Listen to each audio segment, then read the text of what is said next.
আসসালামু আলাইকুম রহমতুল্লাহ। আজকে আরেকটি টুল নিয়ে হাজির হলাম। আপনারা বারবার হাজির হওয়াটা পছন্দ করেন না, তারপরে আমাকে হাজির হতে হচ্ছে, সরি। তো আজকে আমরা যেটা কথা বলবো সেটা হচ্ছে ইরেজ টুল নিয়ে। অ্যাডোবি ফটোশপ ইরেজ টুল খুবই গুরুত্বপূর্ণ, কারণ অনেক ছবি অনলাইন থেকে ডাউনলোড করার পরে দেখা যায় যে ছবির এই অবস্থা, ব্যাকগ্রাউন্ড রিমুভ করা খুব সমস্যা হয়ে যায়। সো ব্যাকগ্রাউন্ড রিমুভ করার ক্ষেত্রে বা কোনো অনাকাঙ্ক্ষিত যে জায়গাগুলোকে ডিলিট করা দরকার সেগুলোকে আমরা ইরেজ টুলের মাধ্যমে ইরেজ করতে পারি। তো আমরা ইরেজ টুলে যদি যাই, নর্মালি ইরেজ টুলে গেলে ইরেজ টুলে অ্যাজ লাইক একেবারে ব্রাশের মতোই অবস্থান। আপনি এটার হার্ডনেস, সাইজ, ব্রাইটনেস সব কিছুই করতে পারবেন এবং খুব ইজিলি আপনি ফেদারের সহিত বা এরকম সুন্দর ডিলিট করতে পারবেন। তবে খুব সতর্কতার সাথে ডিলিট না করলে আপনার প্রয়োজনীয় জিনিস ও ডিলিটও হয়ে যেতে পারে। সো খুব সতর্কতার সাথে এগুলোকে ইরেজ করতে হবে। এখানে স্মুথের ব্যাপার আছে, যে খুব সহজে স্মুথলি কাজ করবে, ফ্লো কতটুকু ছড়াবে। আপনি ব্রাশে যা করেছেন ঠিক মানে একই সেম ওয়েতে এটা কাজ করবে। অপাসিটির ব্যাপারটা আমরা হালকা হালকা করে ইরেজ করবে। তো ফাইনালি যেটা আমরা দেখব যে ব্রাশের এখানে কয়েকটা অবস্থান আছে, যেমন পেন্সিল আকারে রিমুভ করবে, যেমন ব্লক আকারে, যেমন আপনি যখন রিমুভ করবেন এরকম ব্লক ব্লক করে রিমুভ করবে। সো আমরা এটা নর্মালি রাখবো এবং ফাইনালি আমরা যেটা করব সেটা হচ্ছে যে আপনি কোনো জিনিসকে একবারে প্রপারলি দুইটা ওয়েতে, মানে প্রপারলি ওয়েতে যদি আপনি ইরেজ করতে চান, যে এরকম করে হালকা করে আপনার যতটুকু দরকার ঠিক সেভাবে আপনি ইরেজ করতে পারেন। কিন্তু অনেক সময় হয় কি, এভাবে করা অনেক সময় সাপেক্ষ ব্যাপার হয়ে যায়। যে প্রোডাক্টটাকে আমার খুব দ্রুত দরকার, সেক্ষেত্রে আপনারা হয়তো কুইকটাকে বেছে নেবেন যে খুব দ্রুত হয়, বা আপনারা এখান থেকে ম্যাজিক দিয়ে খুব দ্রুত করবেন, কিন্তু অনাকাঙ্ক্ষিতভাবে অবজেক্টগুলোও দেখা যাচ্ছে নষ্ট হয়ে যেতে পারে। সেক্ষেত্রে আমাদের যেটা করা লাগবে সেটা হচ্ছে যে ব্যাকগ্রাউন্ড ইরেজ টুল। এটা একটা মানে মহতী একটা টুল বলতে পারেন। সেটা হচ্ছে যে দেখেন, এই টুলের মধ্যে একটা প্লাস চিহ্ন আছে এবং এখানে কয়েকটা অপশন আছে। যেমন প্রথম অপশনটার কাজ হচ্ছে, এটা আমি আগে এখানে যাই, সেটা হচ্ছে যে আপনি যখন এই প্লাস চিহ্নটা এইটার উপরে রাখবেন তখন দেখেন এটা ইরেজ হয়ে গেছে, নিচের কালারটা শো করছে, এই যে নিচে আমরা যে কালারটা দিয়েছি। কিন্তু আপনি যদি এই প্লাস চিহ্নটাকে জাস্ট এইখানে মেন অবজেক্টের বাইরে, ভেতরে না, যেমন আপনি যদি নর্মাল ইরেজ টুল নিয়ে আপনি যদি এটাকে এখন ক্লিক করেন, তাহলে যেটা হবে সেটা হচ্ছে গোল করে এটা চলে যাবে। আমি হার্ড নেই, দেখেন পুরোটা চলে গেছে। কিন্তু যদি আপনি এখান থেকে ব্যাকগ্রাউন্ডটা সেম ওয়েতে নেন এবং প্লাস চিহ্নটা বাইরে রাখেন, তাহলে খুব সহজে দেখেন এখান থেকে এটা এই জায়গাতে যাচ্ছে না। এই যে দেখেন এখন কিন্তু সোজাসুজি চলে গেছে। তো এটা যাওয়ার কারণটা কি? কারণ হচ্ছে যে প্লাস চিহ্নটা আপনি যেখানে থাকবে সেখানে শুধু আপনি এই যেভাবে করে খুব সহজে রিমুভ করে দিতে পারেন, একবারে খুব ইজিলি রিমুভ করে দেবেন। আমি যে প্রোটেক্ট ফরগ্রাউন্ড ব্যাকগ্রাউন্ড এটাতে ক্লিক করা ছিল, এটাতে অফ করে দিলাম। এখানে দেখেন খুব সহজে এটা চলে যাচ্ছে, এই যে দেখেন খুব সহজে। এবং দেখেন এটা একটা মজার বিষয় যে আপনি যেখানে প্রেস করবেন, চাপ দিয়ে ধরে আপনি যদি এভাবে টান দেন তাহলে দেখেন সুন্দর ইরেজ হতে থাকবে। কিন্তু ভুলক্রমে যদি অবজেক্টের ভেতরে চলে আসে তাহলে অবজেক্টটাও কিন্তু রিমুভ হয়ে যাবে। তো এটা ভালো রেজাল্ট দিচ্ছে, যে এভাবে ভালো রেজাল্ট দেয়, কিন্তু অনেক সময় ভুল করে এরকম ভেতরে আসতেই পারে, তখন এটাও রিমুভ হয়ে যায়। তো আবার দেখেন আপনি যখন চাপ দেন তখন কিন্তু কিছু মেট, এই যে কিছু অংশ থেকে যায়, এই যে দেখেন থেকে গেছে। তো এইটাকে রিমুভ করার জন্য আপনারা টলারেন্সটাকে বাড়িয়ে দিবেন, দেন আপনি চাপ দিয়ে টান দিলে দেখেন এটার রেজাল্টটা এবার খুব সুন্দর আসবে। তো এক্ষেত্রে আরও ভালো রেজাল্ট দিবে যদি আপনি এখান থেকে পরের অপশনটাতে আসেন। যেমন প্রথমটাতে এভাবে চাপ দিয়ে নিচের দিকেও ডিলিট হওয়া শুরু করে, কিন্তু পরের যেটা আছে সেম অপশন, এটা যদি নেন তাহলে কিন্তু একে একবার আপনি ক্লিক করে যদি দেখাই দেন, তাহলে যতবার টান দিবেন আপনি এদিকে আসলে আর হবে না। এই যে এখানে দেখছেন সেম কালার আছে, তাই তার মানে একে আপনি কালার চিনাই দিচ্ছেন যে সাদা।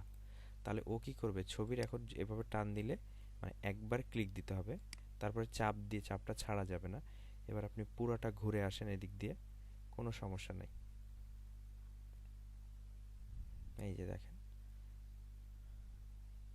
খুব সহজে এটা চলে গেল। এখন প্রশ্ন আসতে পারে যে ভাইয়া এইগুলা চলে গেছে, কারণ এইগুলাতেও সাদা ছিল, অর্থাৎ আপনি যে সাদাটাকে চুজ করেছিলেন সেই সাদাটাও আসছে। এই জন্য সতর্কতার সহিত আপনাকে এটাকে টলারেন্সটাকে কমিয়ে যদি আপনি একবার দেখাই দেন, খুব ভালো রেজাল্ট পাবেন আশা করছি। দেখেন খুব ভালো রেজাল্ট।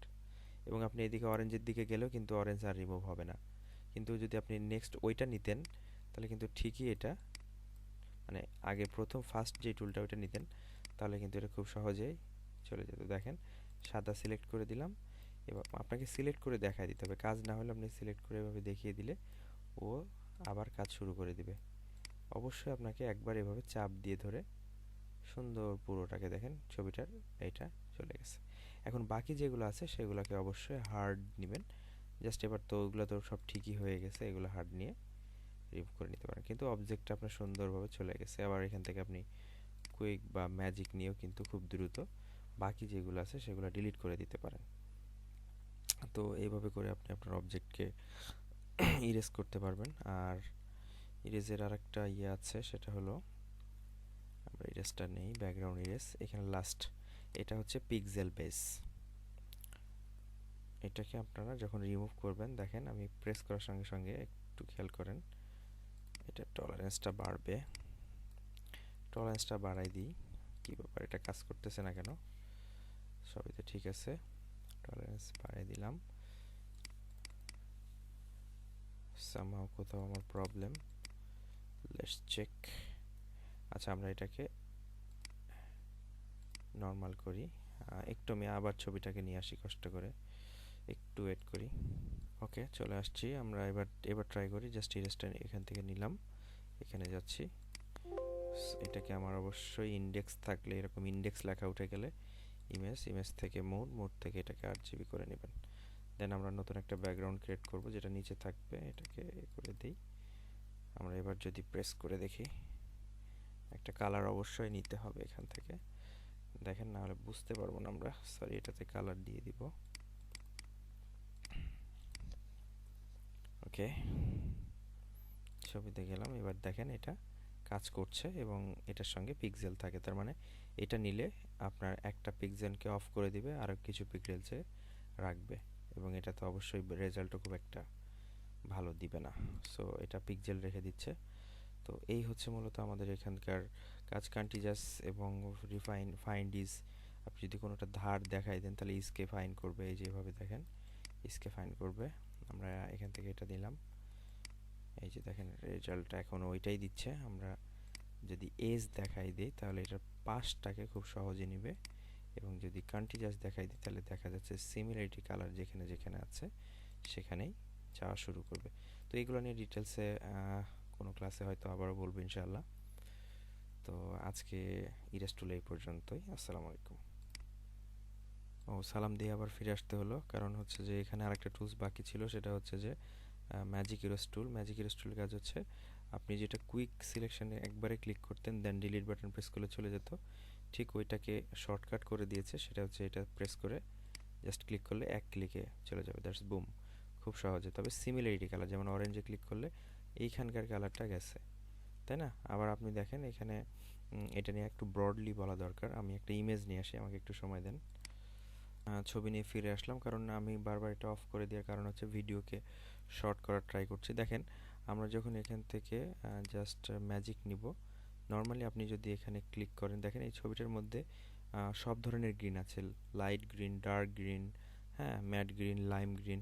সো আমি যদি এখান থেকে এই গ্রিনের উপরে প্রেস করি, দেখেন এইখানকার যতটুকু গ্রিন আছে সব গেল, কিন্তু সেম গ্রিনটা তো এখানেও ছিল, সেম গ্রিনটা তো এখানেও ছিল, তাহলে ডিলিট হলো না কেন? কারণ হচ্ছে যে আপনার এইটাকে বলে কান্টিজাস। কান্টিজাসের কাজ হচ্ছে কি, যখন সেম কালারের মাঝখানে অন্য কালার এসে বাধা দেয়, যেমন এইখানের কালারটা এই কালারে বাধা দিয়ে আবার ওই কালার আসছে, এই কালারটা এখানেও আছে কিন্তু মাঝখানে আবার অন্য কালার থাকার কারণে এখানে প্রেস করার সঙ্গে সঙ্গে এখানে যাচ্ছে না, কারণ কান্টিজাসটা অন করা আছে। এটা অফ করে দিয়ে যদি আপনি এখানে প্রেস করেন দেখেন এই কালারটা এই ছবির মধ্যে যেখানে যেখানে ছিল, এই যে ইভেন ওপরে ছিল সেগুলোও ডিলিট করে দিয়েছে। সো এখান থেকে আপনি টলারেন্সও বাড়াইতে পারেন, যেমন আপনি 50 দিলে আপনি দেখেন এটার জায়গাটার বিস্তীর্ণটা বাড়বে। কান্ট্রি জাস্টটাতে দেখেন আমি এখানে এক ক্লিক, কিছুক্ষণ আগে অল্প ডিলিট হচ্ছিল, আমি এখানে যেমন 30 দিলাম, এই যে প্রেস করলাম দেখেন অল্প হচ্ছিল, এই যে এখান থেকে অল্প, কিন্তু যখনই আপনি টলারেন্সটা আপনি এখানে বাড়িয়ে 90 দিবেন দেখেন দেখেন আরও বেশি অনেক দূর পর্যন্ত ছড়িয়ে গেছে। তো এইভাবে করে আপনারা কাজ করবেন। তো সালাম আবারও দিতে হচ্ছে। আসসালামু আলাইকুম।